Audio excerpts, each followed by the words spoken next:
Selamat malam Bapak Ibu dan jemaat yang terkasih. Kita bersyukur kembali kita dikumpulkan melalui doa 10 malam. Untuk itu saya persilakan Bapak Ibu untuk mengambil waktu teduh sejenak.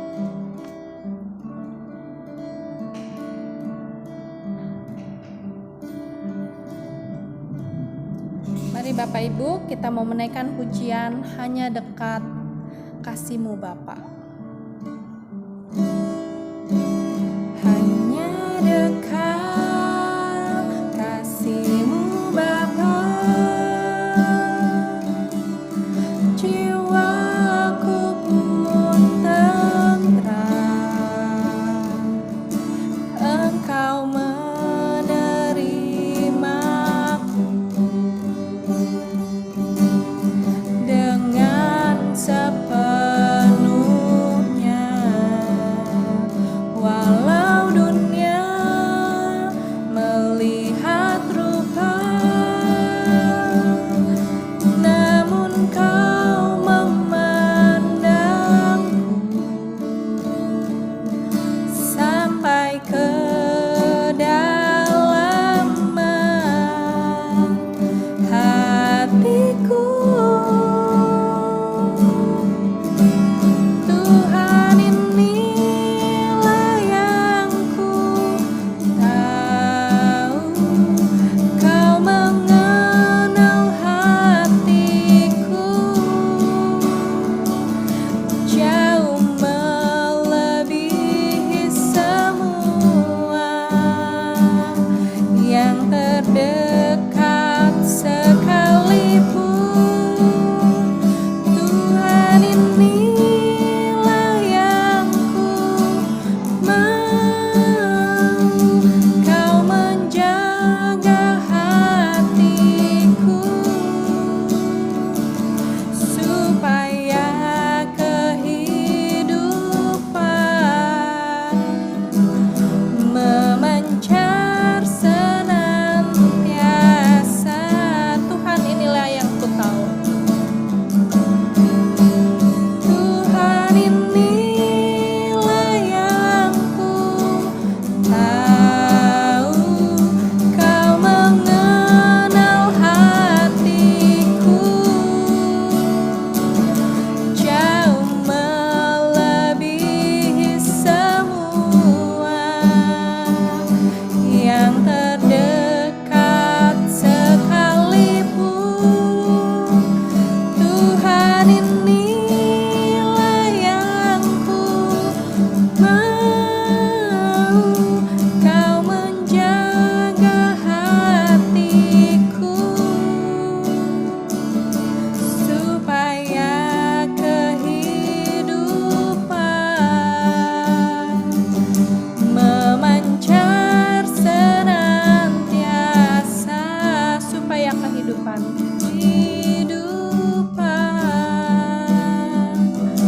memancar senantiasa. Kita berdoa. Bapa, terima kasih Tuhan, kami mengucap syukur untuk kesempatan hari ini. Kembali kami boleh datang di hadapan-Mu Tuhan dalam doa 10 malam. Tuhan, kiranya memimpin kami, melayakkan kami. Terlebih firman-Mu boleh memberkati kehidupan kami. Terima kasih ya Tuhan, kami menyerahkan Tuhan untuk persekutuan malam hari ini ke dalam tangan-Mu. Hanya di dalam nama Tuhan Yesus Kristus kami sudah berdoa dan mengucap syukur.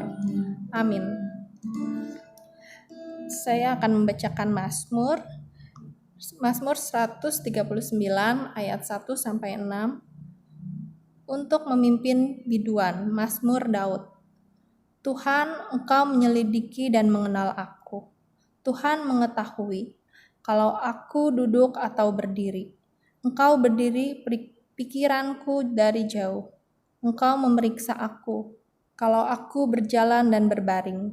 Segala jalanku Kau maklumi. Sebab sebelum lidahku mengeluarkan perkataan, sesungguhnya semuanya telah Kau ketahui ya Tuhan. Dari belakang dan dari depan Engkau mengurung aku, dan Engkau menaruh tangan-Mu ke atasku. terlalu ajaib bagiku. Pengetahuan itu terlalu tinggi, tidak sanggup aku mencapainya. Sebelum kita memasuki doa-doa, kita akan mendengarkan firman Tuhan terlebih dahulu. Untuk itu kita mau menaikkan pujian kembali, firman-Mu pelita bagi kakiku. Firman-Mu pelita bagi kakiku, terang bagi jalanku. Firman-Mu pelita bagi kakiku, terang bagi jalanku. Di saat ku bimbang dan hilang jalanku, tetaplah Kau di sisiku. Dan takkan ku takut asal Kau di dekatku, besertamu selamanya.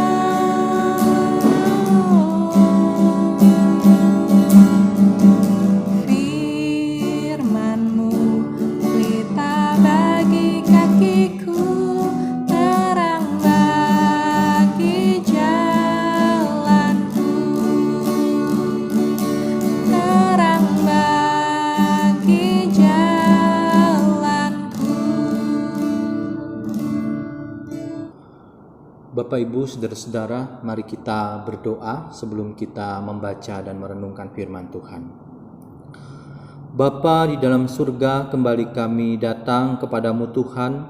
Terima kasih untuk rangkaian doa 10 malam. Tuhan terus memimpin persekutuan kami, sekalipun via online. Kami bersyukur untuk penyertaan Tuhan, untuk pertolongan Tuhan, dan bahkan sampai dengan malam hari ini. Kembali Tuhan, kami akan membaca sebagian firman-Mu, merenungkan, mempelajari bersama-sama sebelum kami menaikkan doa-doa kami kepada Tuhan. Kami menyerahkan Tuhan masing-masing kami, baik hamba-Mu yang akan menyampaikan dalam segala kelemahan dan keterbatasannya, maupun setiap jemaat-Mu yang akan mendengarkan, merenungkan, serta melakukannya di tengah kehidupan kami masing-masing. Kami menyerahkan waktu kami ke depan sepenuhnya ke dalam tangan-Mu. Di dalam Kristus Yesus, Allah kami yang hidup, kami berdoa. Amin. Bapak, Ibu, Saudara, dimanapun Saudara berada, pembacaan kita memasuki Matius pasal ke-7, ayatnya yang pertama sampai ayatnya yang kelima. Saya akan membacakan bagi kita sekalian. Jangan kamu menghakimi, supaya kamu tidak dihakimi. Karena dengan penghakiman yang kamu pakai untuk menghakimi, kamu akan dihakimi, dan ukuran yang kamu pakai untuk mengukur akan diukurkan kepadamu. Mengapakah engkau melihat selumbar di mata saudaramu, sedangkan balok di dalam matamu tidak engkau ketahui? Bagaimanakah engkau dapat berkata kepada saudaramu, biarlah aku mengeluarkan selumbar itu dari matamu, padahal ada balok di dalam matamu?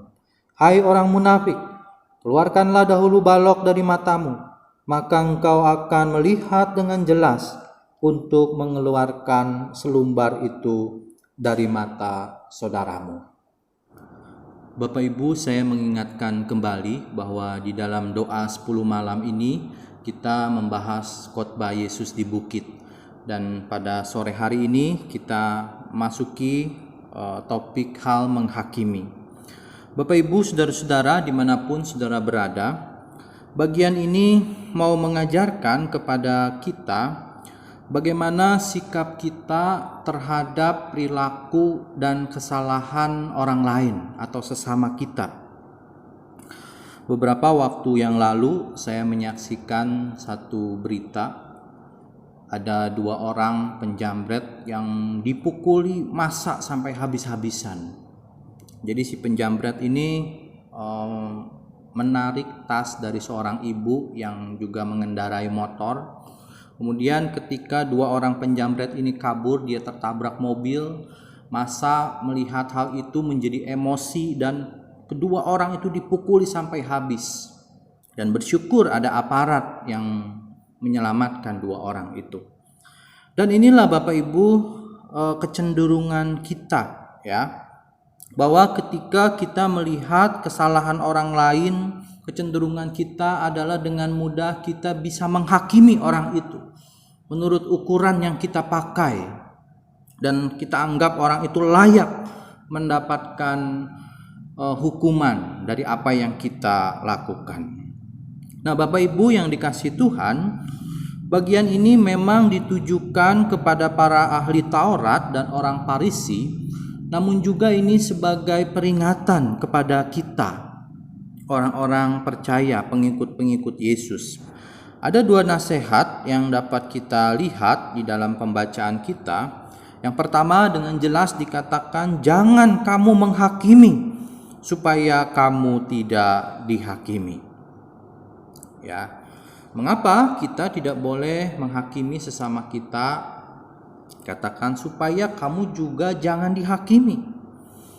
Dan mungkin di samping itu memang kita ketahui ada hakim yang memang bertugas untuk menghakimi, dan hakim itu lebih layak. Misalnya dalam dunia pengadilan atau dalam kehidupan berbangsa, bermasyarakat. Atau lebih jauh Bapak Ibu, kita percaya kepada hakim yang agung itu, yaitu Kristus, yang akan datang menghakimi dengan adil semua perkara manusia. Pada hari akhir nanti kita akan dibawa di dalam pengadilan itu. Atas apa yang kita lakukan, yang kita perbuat harus dipertanggungjawabkan sebagai babak akhir kehidupan kita di dunia. Karena itu dikatakan di ayat yang kedua, karena dengan penghakiman yang kamu pakai untuk menghakimi, kamu akan dihakimi, dan ukuran yang kamu pakai untuk mengukur akan diukurkan kepadamu. Dan ini menjadi peringatan bagi kita sekalian, supaya kita lebih bijak di dalam bersikap, di dalam menilai, di dalam memperlakukan sesama kita, memperlakukan orang lain. Itu hal pertama yang bisa kita lihat di dalam pembacaan kita. Lalu yang kedua, Bapak Ibu, kita harus mampu menghakimi diri sendiri. Dan ini digambarkan dengan sebuah bahasa yang metafora di dalam ayat yang ketiga. Mengapakah engkau melihat selumbar di mata saudaramu, sedangkan balok di dalam matamu tidak engkau ketahui? Bagaimanakah engkau dapat berkata kepada saudaramu, biarlah aku mengeluarkan selumbar itu dari matamu, padahal ada balok di dalam matamu? Hai orang munafik, keluarkanlah dahulu balok dari matamu, maka engkau akan melihat dengan jelas untuk mengeluarkan selumbar itu dari mata saudaramu. Menurut Bapak Ibu, menghakimi diri sendiri itu, atau kita menilai diri sendiri, ya, kelemahan kita, kejelekan kita, mungkin itu hal yang sulit, ya, bagi kita, sehingga kita seringkali sulit juga untuk menerima kritikan atau masukan dari orang lain, dari sesama kita. Nah, Bapak Ibu, di dalam kehidupan kita, ya, sehari-hari, saya misalnya di tengah keluarga, rumah tangga saya, istri saya seringkali juga memberikan masukan kepada saya, bahwa saya dikatakan kurang memberikan waktu untuk anak saya. Jadi seringkali saya sibuk dengan pekerjaan saya yang saya anggap ini pelayanan, ya, dunia saya, tapi ternyata saya tidak memiliki waktu yang cukup untuk bermain dengan anak saya. Nah, seringkali juga masukan itu saya tepis begitu, ya. Saya seringkali juga tidak menerima hal itu. Nah, mungkin itulah kecenderungan kita. Nah, menurut Bapak Ibu, kita lebih mudah melihat kelemahan orang lain atau kejelekan orang lain, atau melihat kelemahan, kejelekan diri sendiri? Nah, tentu Bapak Ibu bisa menjawab masing-masing dalam pergumulan Bapak Ibu. Cenderungan kita mungkin kita lebih mudah untuk melihat kejelekan orang lain, kelemahan orang lain, dibanding dengan kita sendiri mungkin memiliki kelemahan. Bapak Ibu yang dikasihi Tuhan, beberapa hari yang lalu saya mengikuti satu seminar online, yaitu mengenai kerjasama Islam Kristen untuk membangun satu perdamaian, begitu ya. Ada dua narasumber di dalam seminar itu. Yang pertama Profesor Alwi Shihab, dulu mantan Menteri Luar Negeri dan sekarang menjadi utusan OKI di Timur Tengah ya untuk perdamaian Islam Kristen. Lalu yang kedua adalah Pendeta Gomar Gultom yang saat ini menjadi ketua PGI di Indonesia ini. Nah, di dalam seminar ini Bapak Ibu dibahas mengenai surat terbuka para tokoh ulama, para cendekiawan Muslim di seluruh dunia yang ingin mengajak kerjasama ya, dengan orang-orang Kristen, ditujukan kepada Paus dan seluruh gereja-gereja di dunia. Jadi surat itu berjudul A Common Word Between Us and You. Dalam ajakan itu ya, mereka diharapkan menemukan pijakan yang sama untuk membangun relasi Islam Kristen, untuk membangun perdamaian. Nah, dua agama ini adalah agama yang terbesar di dunia ya. Dan kalau dalam sejarahnya ada banyak hal ya yang gelap dalam sejarah perjalanan Islam Kristen yang penuh dengan konflik. Dan ajakan ini dimaksudkan supaya kedua agama ini bisa membangun perdamaian dengan menemukan pijakan yang sama di dalam relasi mereka. Dan pijakan itu ada di dalam kata kasih, yaitu mengasihi Allah dan mengasihi manusia, mengasihi sesama. Namun Bapak Ibu di dalam praktiknya, sekalipun di dalam teks Al-Quran dan juga teks Alkitab ada dasar yang sama untuk mengasihi Allah dan mengasihi manusia, di dalam prakteknya seringkali hal itu tidak mudah untuk direalisasikan, untuk diterjemahkan di dalam kehidupan sehari-hari. Yang ada seringkali kedua belah pihak saling menghakimi, ya mana yang paling benar, saya merasa paling benar, yang lain salah dan seterusnya, sehingga konflik itu terus-menerus terjadi. Di dalam kalimat penutupnya Pendeta Gomar Gultom mengutip ucapan Yesus yang menjadi pembacaan kita pada sore hari ini.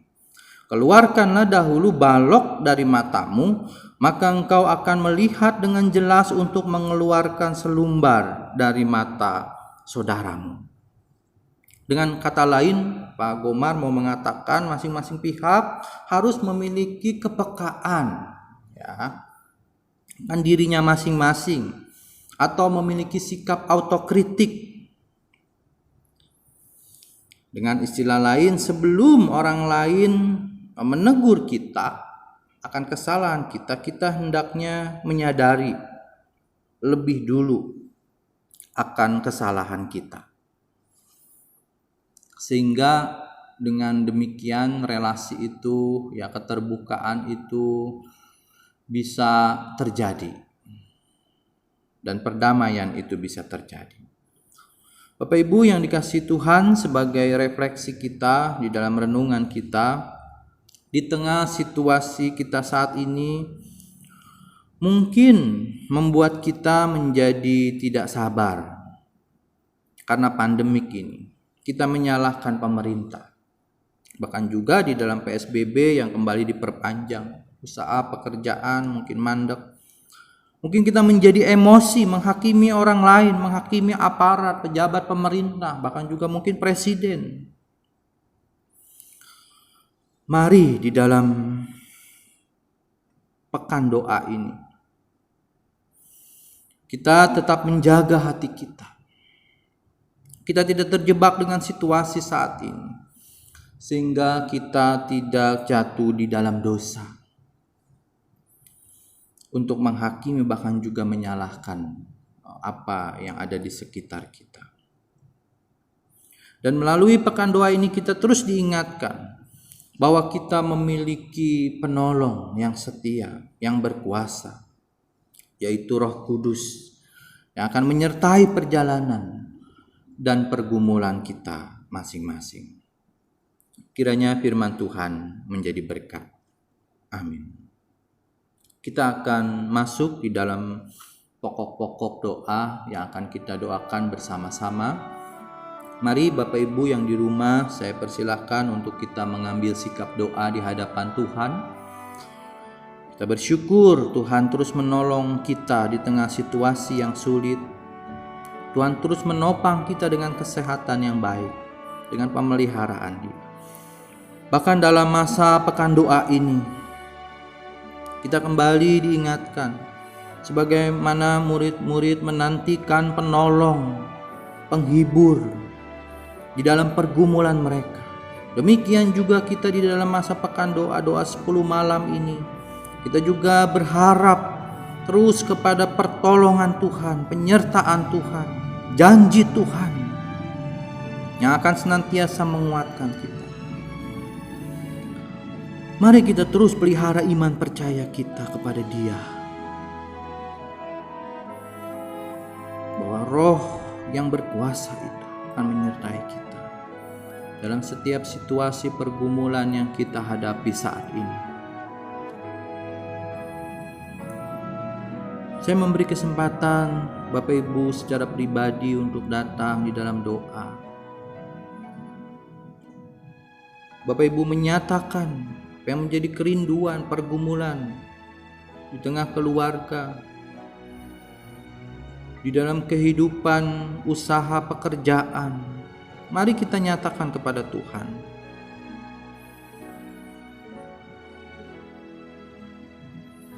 Mari Bapak Ibu kita juga terus berdoa untuk bangsa dan negara kita. Kita dukung pemerintah, presiden kita berserta menteri-menteri, berserta orang-orang yang duduk di dalam pemerintahan untuk memutus mata rantai penyebaran virus corona ini.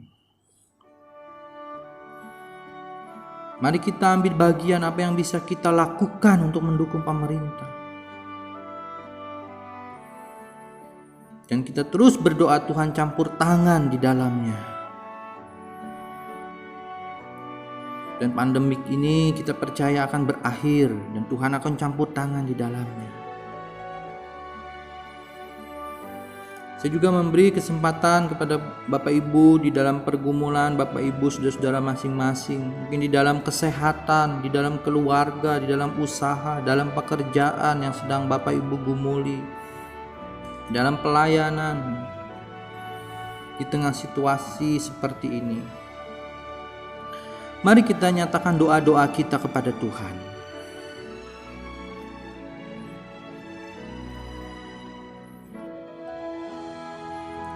Mari kita juga berdoa untuk gereja kita, Gereja Kristus Jembatan Hitam, untuk Pos Cengklong, untuk pelayanan PAUD. Kita doakan untuk persiapan-persiapan menata pelayanan baik di Gereja Kristus Jembatan Hitam, di pos pasca pandemik ini. Ada yang disebut sebagai new normal, yang tentu kita harus mempersiapkan era ini pasca pandemik ini dengan strategi-strategi pelayanan mungkin yang baru. Kiranya Tuhan menolong kita, memberikan hikmat kepada kita. Kita doakan untuk rohaniwan kita, untuk majelis, untuk aktivis BP yang terlibat, bahkan seluruh jemaat boleh mendukung pelayanan yang Tuhan percayakan kepada kita, baik di Jembatan Hitam maupun di Pos Cengklong. Mari Bapak Ibu kita doakan ini.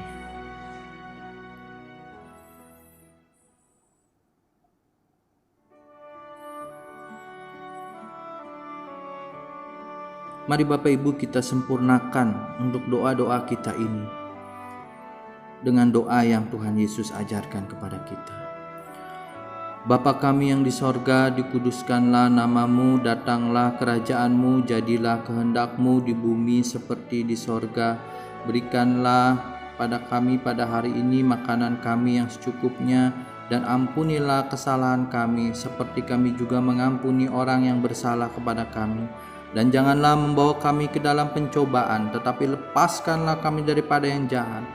Karena Engkaulah yang memiliki kerajaan dan kuasa dan kemuliaan sampai selama-lamanya. Amin. Selamat malam, selamat beristirahat. Tuhan memberkati.